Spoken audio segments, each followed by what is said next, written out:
Class second year में हम लोग फिजिक्स में पार्ट सेकेंड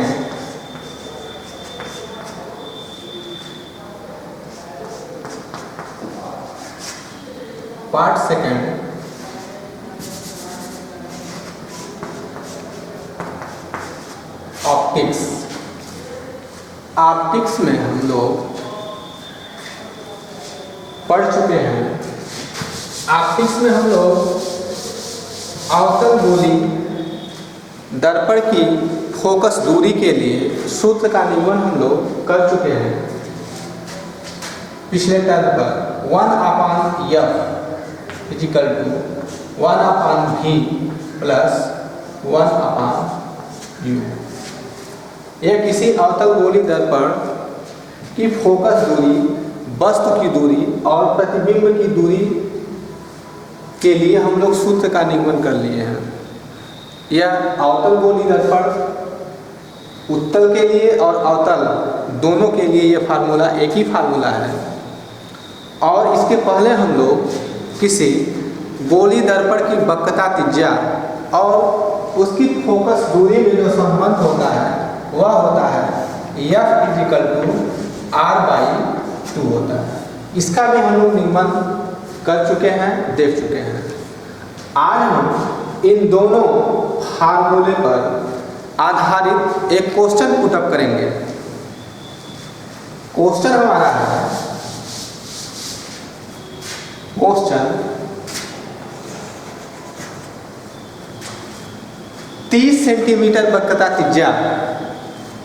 क्वेश्चन है 30 सेमी वक्रता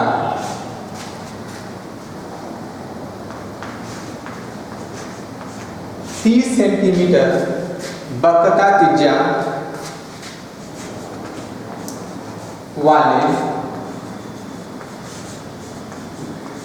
किसी उत्तल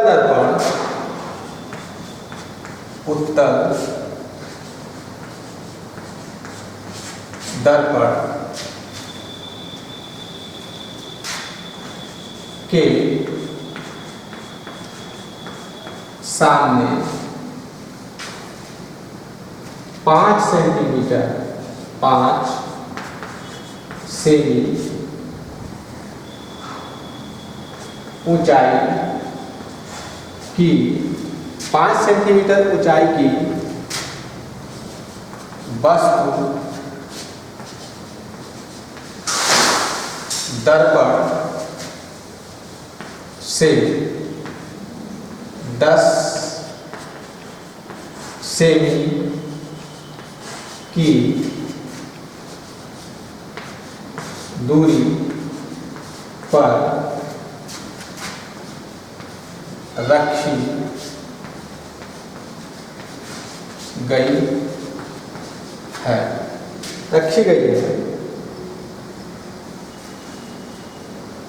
दर्पण की फोकस दूरी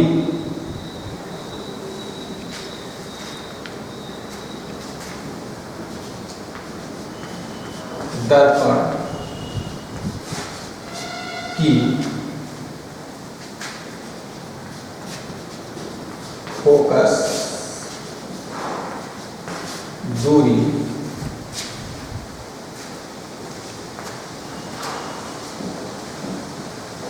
दर्पण की फोकस दूरी प्रतिबिंब की स्थिति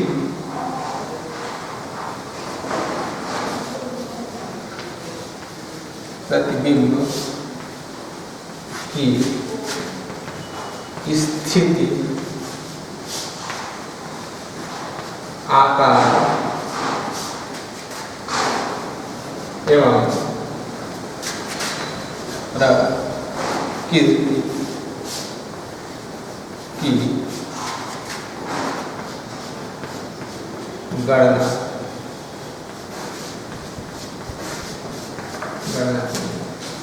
यह हमारा क्वेश्चन है। चाहे उत्तल दर्पण हो चाहे अवतल दर्पण हो, उसकी फोकस दूरी हमें निकालना है, प्रतिबिंब की स्थिति निकालना है, आकार और प्रकृति की हमें गणना करना है।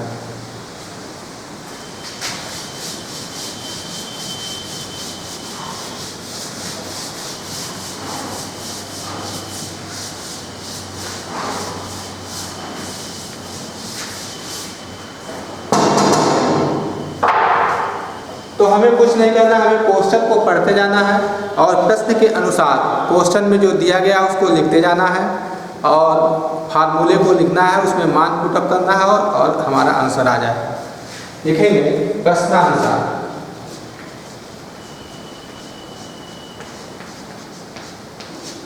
प्रश्न के अनुसार उत्तल दर्पण की वक्रता त्रिज्या दी गई है। लिखेंगे उत्तल दर्पण की वक्रता त्रिज्या को हम लोग कैपिटल आर से लिख सकते हैं। यह दिया है 30 सेंटीमीटर दिया है। हम जानते हैं किसी भी, चाहे उत्तल हो चाहे अवतल हो, चाहे उत्तल दर्पण हो चाहे अवतल दर्पण हो, उसकी फोकस दूरी और वक्रता त्रिज्या में संबंध होता है। फोकस दूरी F बराबर R/2, ये हो गया F इक्वल टू 30/2 बराबर 15 सेंटीमीटर। उत्तल दर्पण की फोकस दूरी 15 सेंटीमीटर ये हो गया। दर्पण के सामने 5 सेंटीमीटर ऊंचाई की वस्तु रखी गई है। वस्तु की लंबाई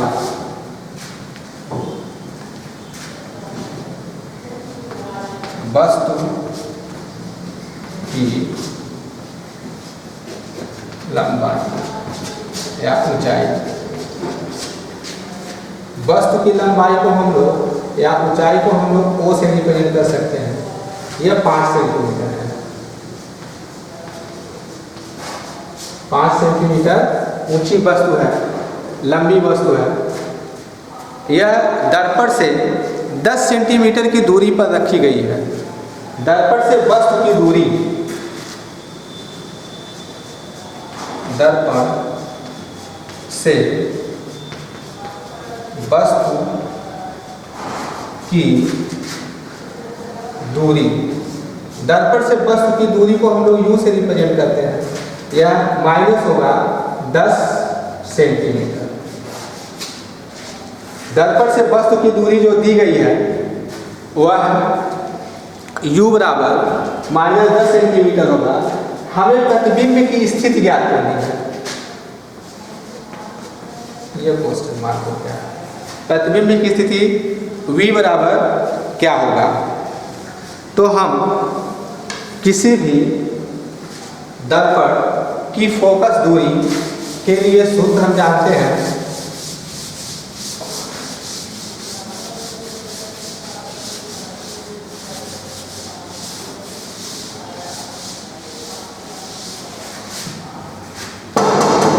सूत्र होता है 1/F 1/V प्लस 1/U। तो फोकस दूरी 1/F का मान हम लोग निकाले हैं 15 फिजिकल टू V का मान हमें ज्ञात करना है 1/V हो गया, प्लस U का मान है 10, 1/-10 हो गया। इसको हम इधर करेंगे या इसको लिखा जा सकता है या 1/V बराबर, इसको इधर करेंगे तो प्लस हो जाएगा 1/15 धन 1/10 हो गया। 15 और 10 का हम LCM निकाल लेते हैं।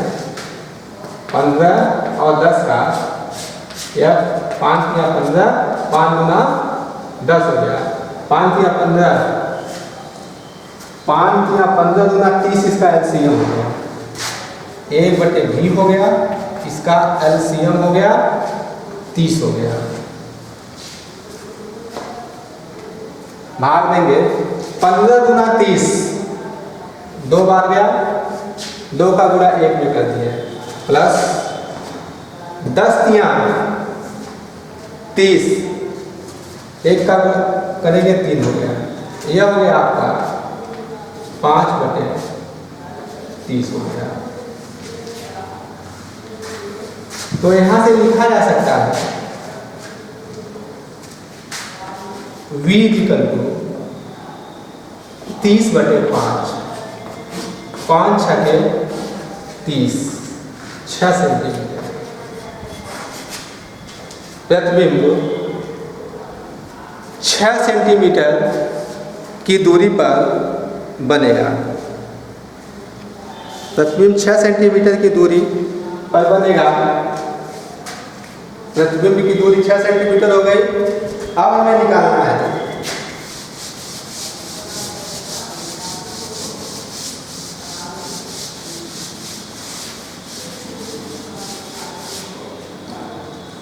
हम जानते हैं वस्तु की लंबाई,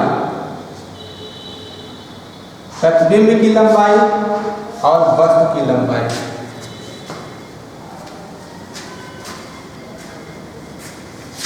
रेखीय आवर्धन n = I/O - V/U। ये फार्मूला होता है। अभी हम रेखीय आवर्धन के बारे में डिस्कस करेंगे। रेखीय आवर्धन m होता है प्रतिबिंब की लंबाई बटे वस्तु की लंबाई माइनस V/U होता है। उसके लिए सूत्र यह होता है, तो हम रखेंगे यहाँ पे, यह दिया हुआ है लेंथ ऑफ ऑब्जेक्ट 5 सेंटीमीटर है, यहाँ लिखेंगे I हो गया 5 सेंटीमीटर ऊंची वस्तु है, यह रख दिया गया। प्रतिबिंब की दूरी अभी हम लोग निकाले हैं, वह 6 सेंटीमीटर माइनस 6 सेंटीमीटर और वस्तु की दूरी minus 10 centimetre, minus minus plus हो गया, या I = हो गया 5 × 6/10, 5 दूना 10, 2 तिया 6 प्लस 3 सेंटीमीटर। यह प्रतिबिंब की स्थिति, प्रतिबिंब की ऊंचाई 3 सेंटीमीटर है।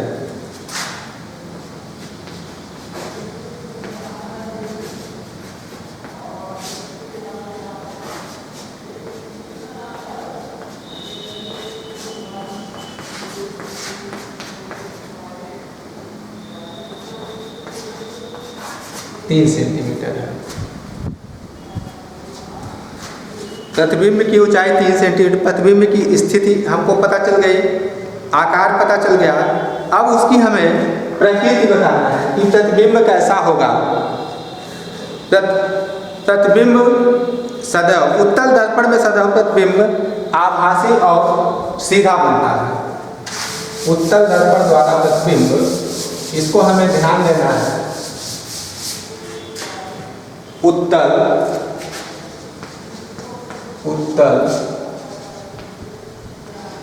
दर्पण द्वारा प्रतिबिंब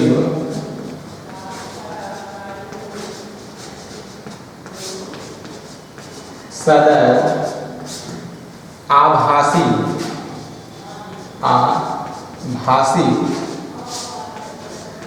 तथा सीधा बनता है। यह प्रकृति है।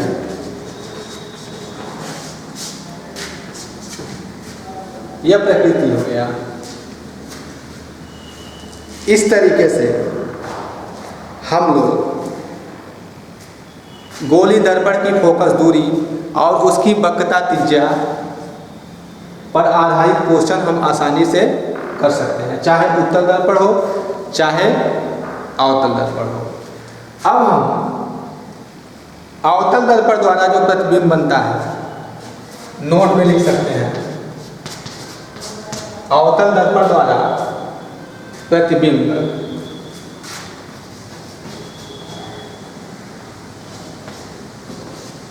अवतल दर्पण द्वारा प्रतिबिंब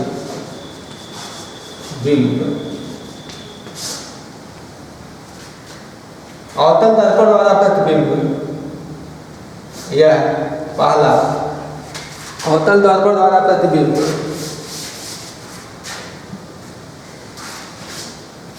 पहला वास्तविक भी बनता है, वास्तविक, दूसरा आभासी। वास्तविक होगा तो उल्टा होगा, वास्तविक व उल्टा, आभासी व सीधा। ये दोनों चीजें हमको याद होनी चाहिए कि अवतल दर्पण द्वारा प्रतिबिंब वास्तविक भी बन सकता है और आभासी भी बन सकता है। वास्तविक बनेगा तो इसको ध्यान रखना है कि आवर्धन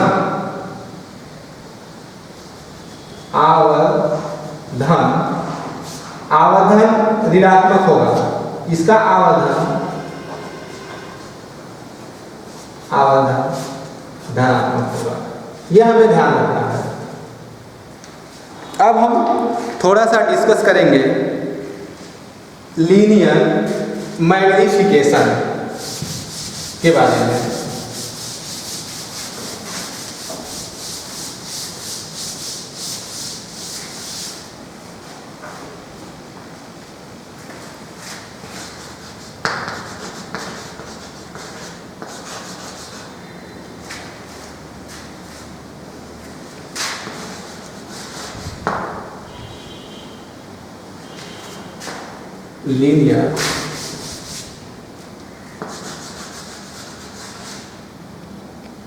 लीनियर मैग्नीफिकेशन,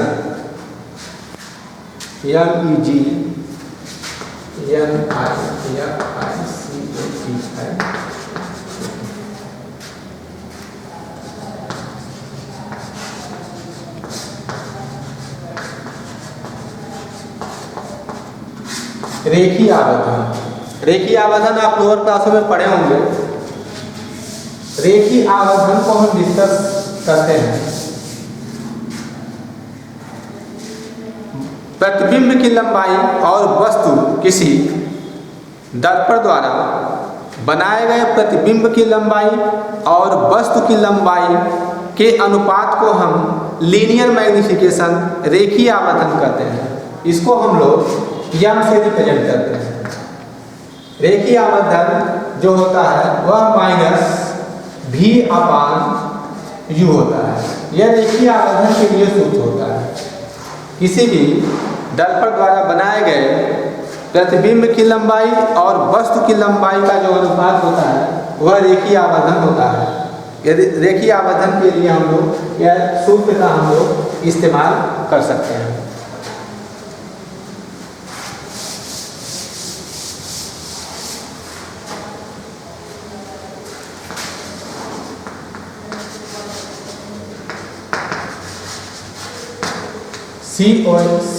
CONGUGI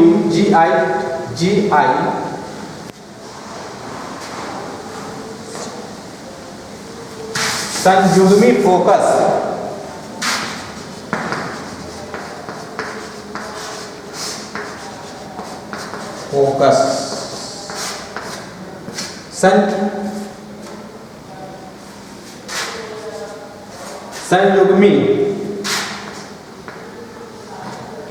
संयुग्मी फोकस क्या होता है? संयुग्मी फोकस के बारे में हम थोड़ा सा डिस्कस करेंगे।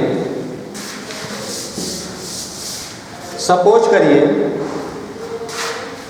अगर कोई दो बिंदु दिए गए हैं और एक बिंदु पर कोई वस्तु रखी गई है, तो अगर एक बिंदु पर रखी गई वस्तु का प्रतिबिंब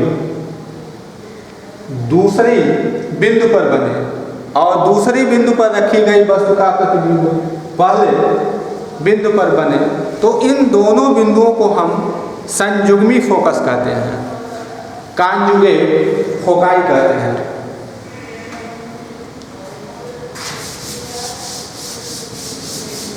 तो इस तरीके से हम लोगों ने देखा किसी अवतल दर्पण या उत्तल दर्पण की फोकस दूरी के लिए सूत्र और उसकी वक्रता त्रिज्या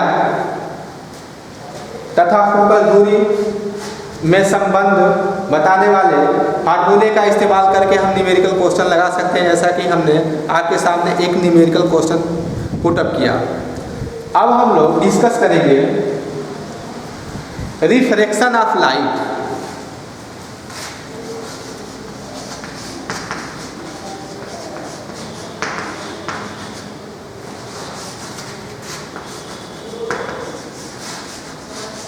रिफ्रैक्शन ऑफ लाइट, प्रकाश का अपवर्तन।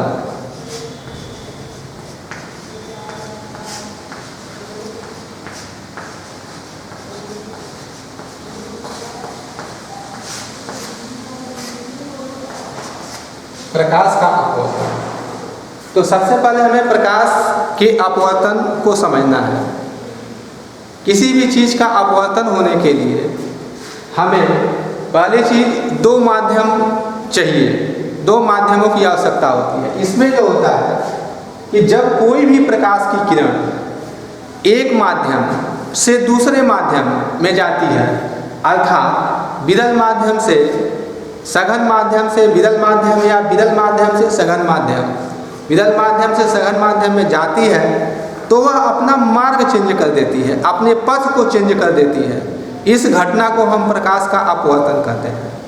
थोड़ा सा हम यहाँ पे डिस्कस ये करेंगे कि कोई भी प्रकाश की किरण विरल माध्यम से जब सघन माध्यम में जाती है तो वह अपने पथ को चेंज क्यों कर देती है। आप जानते हैं कि जाहिर सी बात है, एक हम सिंपल उदाहरण लेते हैं। जैसे सपोज कर लीजिए कि अगर वाटर आपका है सघन माध्यम है, जिसमें सघन माध्यम हम उस माध्यम को कहते हैं जिसमें मॉलिक्यूल्स जो होते हैं पदार्थ के बहुत पास पास होते हैं, उनको हम सघन माध्यम कहते हैं। जैसे कांच आपका हो गया सघन माध्यम है, वाटर आपका जो है सघन माध्यम है। अगर आपसे कह दिया जाए पानी में दौड़ने के लिए, तो आप उसमें मॉलिक्यूल बहुत पास पास होते हैं, उसमें आप तेज़ी से नहीं दौड़ सकते हैं। लेकिन अगर आपसे कह दिया जाए खुले स्पेस में दौड़ने के लिए, तो खुले स्पेस में जो है आप आसानी से दौड़ जाएंगे और बहुत दूरी तक आसानी से चले जाएंगे। तो आपको हमने बता दिया कि जो स्पेस होता है यह विरल माध्यम होता है, अर्थात इसमें मॉलिक्यूल जो होते हैं बहुत दूर दूर होते हैं। तो जब जहाँ पे मॉलिक्यूल दूर दूर होंगे वहाँ पे किसी भी चीज़ की वेलोसिटी, किसी भी वस्तु का वेग वहाँ पे क्या होगा, तेज होगा, अधिक होगा। और सघन माध्यम में किसी भी वस्तु का वेग या वेलोसिटी जो होगी कम होगी। तो जाहिर सी बात है कि जब कोई भी प्रकाश की किरण विरल माध्यम से सघन माध्यम में जाएगी तो उसको सघन माध्यम में चलने में परेशानी होगी, वह अपने मार्ग को चेंज कर देगी। और इसी घटना को हम प्रकाश का अपवर्तन कहते हैं। अर्थात भिन्न भिन्न माध्यमों में प्रकाश की चाल भिन्न भिन्न होती है, भिन्न भिन्न माध्यमों में प्रकाश की चाल भिन्न भिन्न होती है। इसीलिए जब कोई भी प्रकाश की किरण विरल माध्यम से सघन माध्यम में जाती है तो वह अपना पथ चेंज कर देती है, अपना मार्ग चेंज कर देती है। और इसी घटना को हम प्रकाश का अपवर्तन कहते हैं। चाहे इसको हम लिख सकते हैं, जब कोई प्रकाश की किरण विरल माध्यम, विरल जैसे वायु,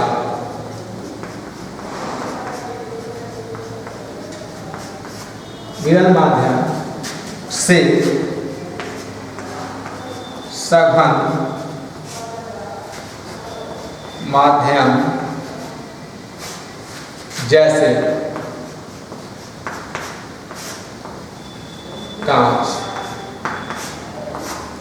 जब कोई प्रकाश की किरण विरल माध्यम जैसे वायु से सघन माध्यम जैसे कांच में प्रवेश करती है तो वह अपने मार्ग से विचलित हो जाती है। इस घटना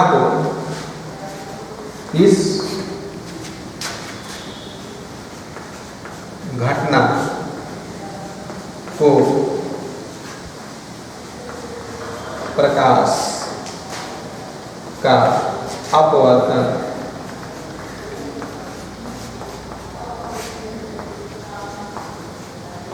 कहते हैं।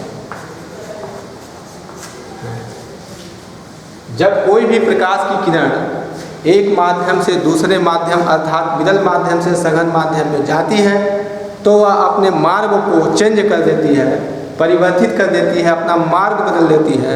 इस घटना को हम प्रकाश का अपवर्तन कहते हैं।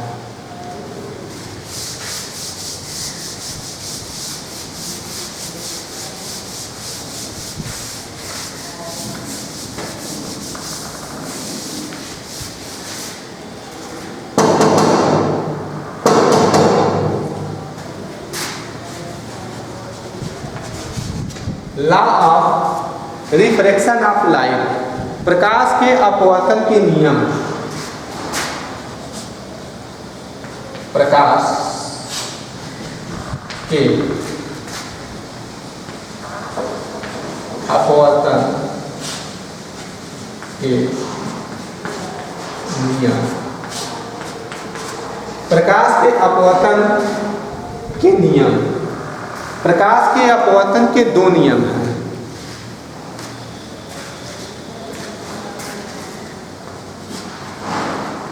प्रकाश के अपवर्तन के दो नियम हैं। प्रकाश के अपवर्तन के दो नियम हैं। पहला नियम है कि आपतित किरण, अपवर्तित किरण और आपतन बिंदु पर खींचा गया अभिलंब तीनों एक तल, अर्थात अगर हम कागज पे बना रहे हैं तो कागज के तल में, या बोर्ड पे हम बना रहे हैं तो बोर्ड के तल में होते हैं। आपतित किरण, अपवर्तित किरण तथा आपतन बिंदु पर खींचा गया अभिलंब तीनों एक तल में होते हैं।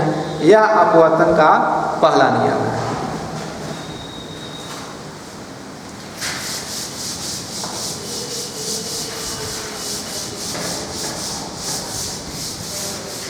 पहला है आपतित किरण।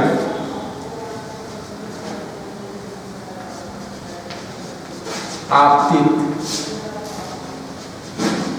किरण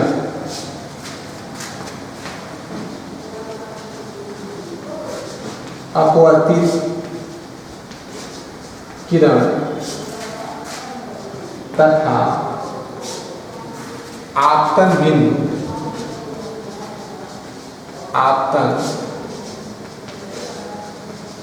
बिंदु पर खींचा गया अभिलंब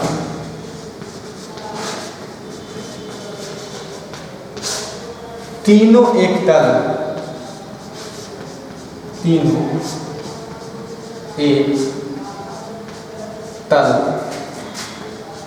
में होते हैं। तीनों एक तल में होते हैं।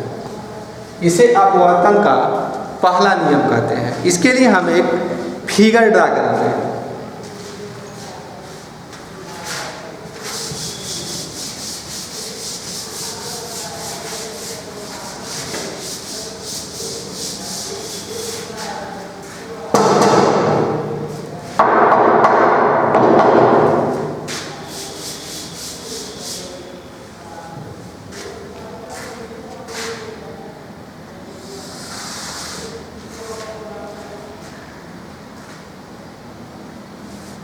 लिया ये लाइन जो हम खींचे हैं, ऊपर आपका हमारा विरल माध्यम है, विरल माध्यम, इधर नीचे सर विरल माध्यम जैसे वाय, इधर हम मान रहे हैं सघन माध्यम जैसे नीचे हमारा सघन माध्यम। यहाँ पे कोई प्रकाश की किरण ऐसे आ रही है,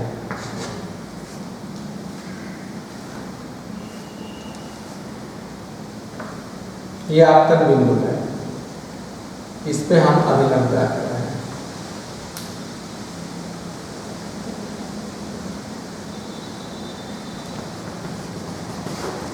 ये अभिलंब है,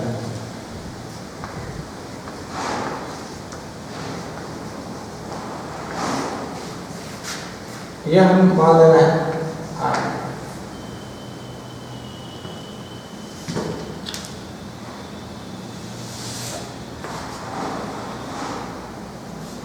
ये आर है।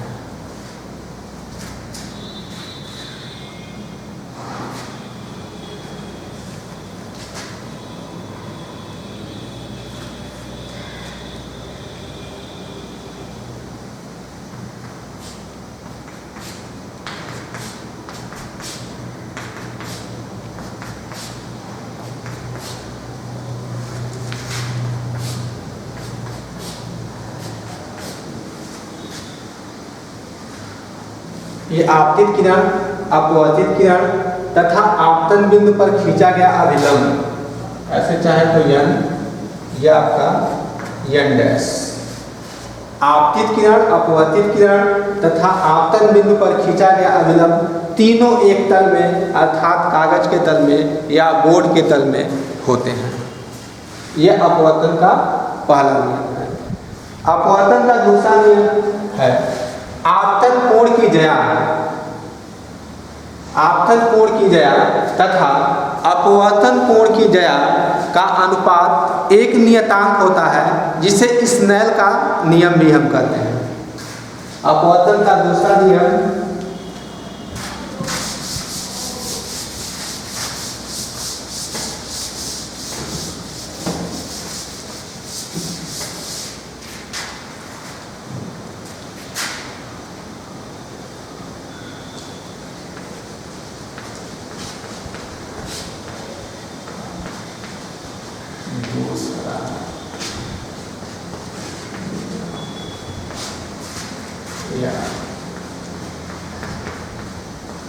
स्नेल का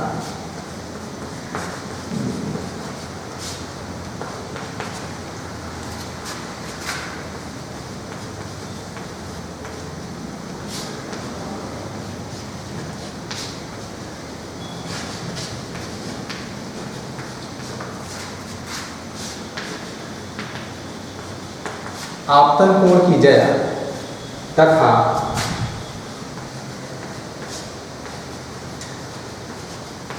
अपवर्तन कोण, अपवर्तन कोण की ज्या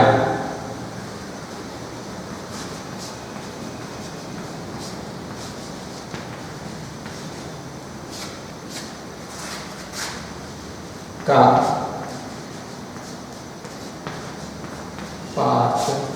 अनुपात एक नियतांक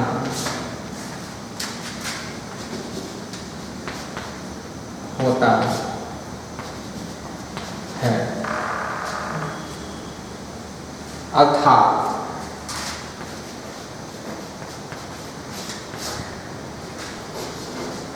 sign r upon sine r बराबर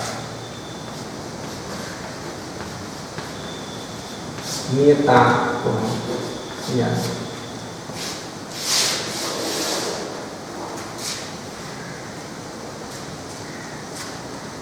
जहाँ यह पदार्थ का अपवर्तनांक नियतांक है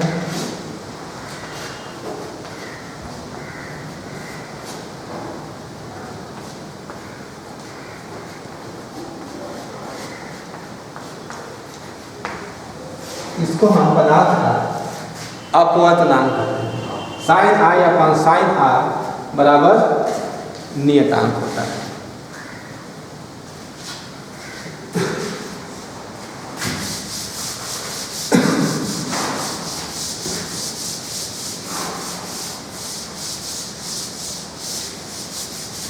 अब हम थोड़ा सा डिस्कस करेंगे। हम लोगों ने प्रकाश का परावर्तन और प्रकाश का अपवर्तन हम लोगों ने पढ़ लिया। अब हम थोड़ा सा डिस्कस ये करेंगे कि प्रकाश के परावर्तन और अपवर्तन में क्या अंतर है। प्रकाश के परावर्तन और अपवर्तन में अंतर, पहला अंतर तो यह है कि उसकी परिभाषा से स्पष्ट है कि उसकी प्रकाश के परावर्तन की परिभाषा है कि जब कोई भी प्रकाश की किरण किसी चिकने तल पर पड़ती है तो प्रकाश का अधिकांश भाग उसी माध्यम में लौट जाने की घटना को प्रकाश का परावर्तन कहते हैं। अपवर्तन, जब अपवर्तन में प्रकाश की किरण जब एक माध्यम से दूसरे माध्यम में जाती है तो वह अपने मार्ग से विचलित हो जाती है, अपने मार्ग को परिवर्तित कर देती है। इस घटना को प्रकाश का अपवर्तन कहते हैं। पहला अंतर तो उसकी परिभाषा हो गया। दूसरा अंतर है कि परावर्तन में प्रकाश एक ही माध्यम में ट्रिवेल करती है, एक ही माध्यम में गति करती है, लेकिन अपवर्तन में दो माध्यमों का होना जरूरी है, विरल माध्यम और सघन माध्यम। जब तक कोई भी प्रकाश की किरण विरल माध्यम से सघन माध्यम में नहीं जाएगी तब तक प्रकाश का अपवर्तन नहीं होगा। हम बता चुके हैं कि अपवर्तन जब विरल माध्यम से सघन माध्यम में जाती है तो अपना मार्ग चेंज करती है। इसी घटना को हम प्रकाश का अपवर्तन कहते हैं। अब इसके बाद हम आगे के टॉपिक को हम डिस्कस करेंगे। Thank you.